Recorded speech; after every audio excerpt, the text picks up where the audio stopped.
We're here with Northern Trust Chief Economist Carl Tannenbaum. Carl, great to see you. Good to be with you, Doug. So the vote for Britain to exit the EU was quite a surprise to most. Why do you think this happened? Well, the polls were very close, and yet even in light of that, people were surprised at the outcome. I think this is a case of unhappiness simmering beneath the surface and finally bubbling over. The people who wanted to leave the EU were unhappy at the level of immigration from the EU into Britain. They were unhappy at being dictated to by Brussels, and they were unhappy in general at the British government. And so all of that led to almost a protest vote that manifested itself in the decision to separate from the European Union. So when you think of what lies ahead, is there a roadmap? The roadmap is a winding one. The first thing you need for a negotiation about a separation are representatives of the two sides. In Britain's case, they have a complete change of government coming because their prime minister resigned in the wake of the vote to leave. His party has to select a new leader.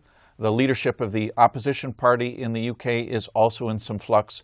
There's some constitutional questions in the UK that have to be solved, so it could be several months before we finally have a negotiating party for Britain.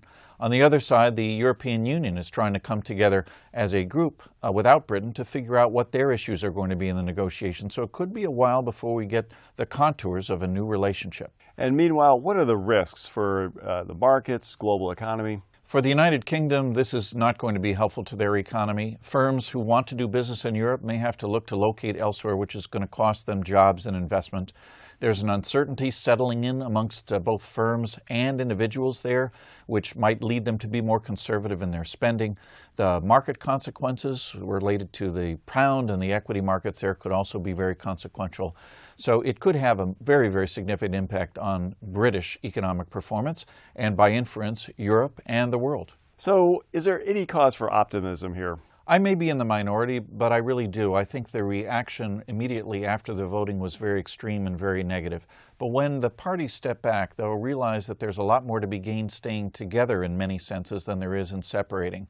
There's a lot of business that goes on between the United Kingdom and the continent. The United Kingdom would like to stay the financial leader, whereas the continent, led by Germany, sells a lot of merchandise into the United Kingdom, and neither one of them wants to see that end.